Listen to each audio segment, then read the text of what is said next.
এই সোনালী বর্ণের মাটিগুলোতে কি আসলে সোনা মিশে আছে? তাহলে কি এই বাংলাদেশে রয়েছে দি এলডোরাডো, অর্থাৎ স্বর্ণের পাহাড়? চলুন আজকের ভিডিওতে অনুসন্ধান করি একসাথে। তো good morning everyone, this is our journey starting point Sardah road, অর্থাৎ সর্দ স্টেশন। তো সকাল 8টার সময় সকলকে এখানে উপস্থিত থাকার কথা, কিন্তু এখন পর্যন্ত 8:20 বাজে কেউ আসে নাই। আমি ফার্স্ট। তো বরাবর আমি সকল জায়গায় লেট করি, আজকে আমি সবার আগে আসছি। তো এখন পর্যন্ত আমি কারো দেখা পাই নাই।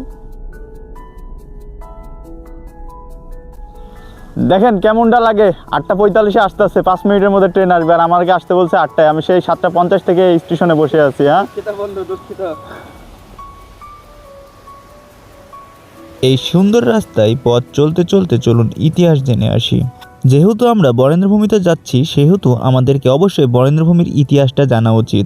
বরেন্দ্রভূমির ইতিহাস ওতপ্রোতভাবে জড়িত রয়েছে গঙ্গোত্রী ও হিমালয়ের সাথে। আপনারা অনেকেই জানেন পৃথিবীর ভূখণ্ড ক্রমাগত অগ্রসরমুখী। এগুলো বিভিন্ন রকমের প্লেট হিসাবে বিভক্ত রয়েছে এবং একটি প্লেট ও আরেকটি প্লেটের সঙ্গে যখন সংঘর্ষ হয় তখন ভূমিকম্প সৃষ্টি হয়, আর এই ভূমিকম্পের ফলেই মাটির ভূগর্ভস্থ থেকে মেটালিক রক সহকারে উপরের দিকে উঠে আসে, আর একইভাবেই হিমালয়ের সৃষ্টি হয়েছিল। তাই হিমালয় পর্বতের সেই মেটালিক রকগুলোর সাথে রয়েছে লোহা, তামা, দস্তা সহ বিভিন্ন প্রকারের ধাতব পদার্থ। এবার আসেন বরেন্দ্রভূমির ইতিহাসে। তো বরেন্দ্রভূমির ইতিহাস জানতে আমাদেরকে চলে যেতে হবে আজ থেকে প্রায় 25,000 বছর আগে, অর্থাৎ খ্রিস্টপূর্ব 23,000 অব্দে। পৃথিবীর তাপমাত্রা বৃদ্ধির কারণে প্লাইস্টোসিন কাল অর্থাৎ বরফ যুগের সমাপ্তি ঘটলে হিমালয়ের হিমবাহ থেকে প্রচুর পরিমাণে বরফ গলতে গলতে নিম্ন দিকে ধাবিত হয় এবং প্লাবিত হতে থাকে আশেপাশের সকল নিম্ন স্থানগুলো, এবং সৃষ্টি হয় একটি প্রবাল জলধারা, যেটি হলো ইতিহাসের গঙ্গোত্রী, যেটা এখনও গঙ্গা, পদ্মা ও কোশি নদী নামে প্রবাহমান। গঙ্গোত্রী সৃষ্টির পরে হিমালয়ের মেটালিক রক সমৃদ্ধ বরফগুলো হাজার হাজার বছর ধরে প্রবাহিত হয়েছে এই বরেন্দ্রভূমির উপর দিয়ে, এবং কালের বিবর্তনে যখন গঙ্গোত্রী ছোট হতে থাকে তখন এই বরেন্দ্রভূমি জন্মগ্রহণ করে। অতিরিক্ত আয়রন ও অন্যান্য মেটালিক এলিমেন্ট এই মাটিতে সংযুক্ত থাকার কারণে এই মাটির রং লাল। বরেন্দ্রভূমিতে ক্ষেত্রবিশেষে মাটির রং লাল, ধূসর ও কালো হয়ে থাকে, যেখানে বিজ্ঞানীরা এখন পর্যন্ত লোহা, দস্তা, তামা, সীসা, অ্যালুমিনিয়াম সহ আরো অনেক ধরনের ধাতুর উপস্থিতি বের করতে পেরেছে। তবে আপনারা জেনে অবাক হবেন যে এই বরেন্দ্রভূমিতেই খুব অল্প সংখ্যক এলাকায় খুব অল্প পরিমাণের মাটি রয়েছে যেগুলো সোনালী কালার। তো স্বাভাবিকভাবেই সেখানে সোনার উপস্থিতি থাকা খুব একটা আশ্চর্যবোধক হবে না। তো গাইজ, আমরা আমাদের প্রাইমারি ডেস্টিনেশন নাচলে চলে আসছি এবং এর পরবর্তী অবস্থানে আমরা সোনালী মাটির সন্ধানে চলে যাব। তো ভিডিওটি সম্পূর্ণ দেখার জন্য আপনারা আমার সঙ্গে থাকবেন এই আশা জ্ঞাপন করে চলুন শুরু করি। সোনালী মাটির সন্ধানে আজকে আমরা যে গ্রামে যাচ্ছি সেটি হলো বরেন্দ্র অঞ্চলের মধ্যে একটি প্রত্যন্ত গ্রাম। এই গ্রামটি শুধুমাত্র প্রাকৃতিক সৌন্দর্য নয়, বরং বাংলার ইতিহাসের সাথে ওতপ্রোতভাবে জড়িত।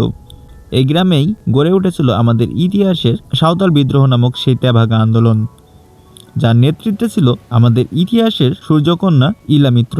এই গ্রামেই ইলামিত্রের স্মৃতি সংগ্রহশালা তৈরি করা হয়েছে এবং ইলামিত্রকে মুখ্য চরিত্রে রেখে 2006 সালে মুক্তিপ্রাপ্ত নাচলের রানী মুভির জন্য এই গ্রামে 2004 সালে শুটিং করা হয়।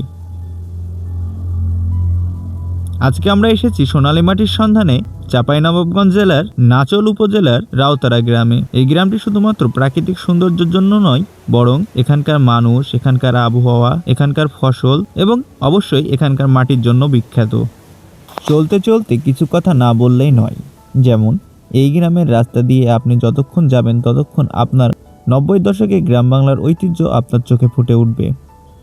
এক কথা, এই গ্রামটি আমার খুবই অসাধারণ ও সুন্দর লেগেছে। সোনালী মাটি ও সোনালী অতীত সমৃদ্ধ এক টুকরো গোল্ডেন ভিলেজ। আমার হাতে যে এক টুকরো পদার্থ দেখতেছেন, this is the golden soil of the earth. তো পৃথিবী আমাদের অনেক কিছু দেয়, পৃথিবীর মাটি থেকে অনেক কিছুই পাওয়া যায়। তো এটা হলো চাঁপাইনবাবগঞ্জের নাচল উপজেলার একটি ঐতিহ্যবাহী এলাকা, সেটা হলো বরেন্দ্রভূমি। রাজশাহীর যে বরেন্দ্রভূমির কথা শুনছেন, সেই বরেন্দ্রভূমিতে আমরা এসেছি। এটা পিছনে আপনারা দেখতে পাচ্ছেন ইলামিত্র সংগ্রহশালা। এই আশেপাশেই পাওয়া যায় the golden soil of the আর্থ। এটার মধ্যে সোনার উপস্থিত আছে কি না এটা নিয়ে যুগে যুগে অনেক গবেষণা চলে আসছে এবং এখন পর্যন্ত একইভাবে গবেষণা চলমান।